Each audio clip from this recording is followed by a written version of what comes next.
حضرت برہ بن عازب رضی اللہ تعالیٰ عنہ نبی اکرم علیہ الصلاۃ والسلام کے جب اس نور کو دیکھتے ہیں، جب اس حلیے کو دیکھتے ہیں، جب اس کیفیت کو دیکھتے ہیں، پکار اٹھتے ہیں، ما رأیت شیئا، یہ نہیں کہا کہ ما رأیت انسانا،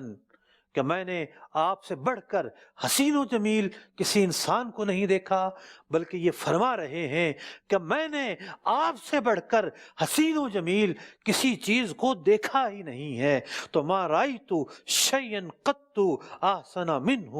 صلی اللہ علیہ وسلم، نبی اکرم علیہ الصلاۃ والسلام سے بڑھ کر حسین و جمیل میں نے آج تک کسی کو نہیں دیکھا۔ ایک اور حدیث میں آتا ہے، راوی کہتے ہیں کہ میں نے حضرت برہ رضی اللہ تعالیٰ عنہ کی بارگاہ میں عرض کیا، اکان وجہ رسول اللہ صلی اللہ علیہ وسلم مثل السیف، راوی کہتے ہیں کہ میں نے حضرت برہ بن عازب سے پوچھا، یعنی تلوار جو ہے وہ بھی سفید ہوتی ہے، چمکدار ہوتی ہے، اس کے اندر سے بھی روشنی چمک رہی ہوتی ہے، تو راوی کہتے ہیں کہ نبی اکرم علیہ الصلاۃ والسلام تلوار کی طرح چمکدار تھے۔ انہوں نے کہا لا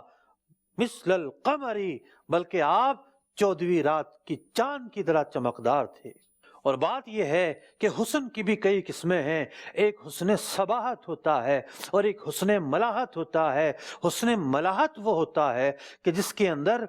ٹھنڈک ہوتی ہے، تو نبی اکرم علیہ الصلاۃ والسلام آپ ملی ہیں، آپ ملاحت والے ہیں، تو چاند کی طرح اس لیے کہا کہ آپ کے حسن کے اندر ایک عجب ٹھنڈک تھی، ایک عجب دلکشی تھی، اس کے اندر کہیں بھی وہ معاملہ نہ تھا کہ آنکھیں دیکھیں تو آنکھوں کو کچھ چبھن محسوس ہو، بلکہ وہاں تو آنکھیں جا کر جم جایا کرتی تھیں۔ نبی اکرم علیہ الصلاۃ والسلام تو جاذب نظر تھے، آپ کی طرف نظر کرنا تو دلوں کو تسکین بخشتا تھا۔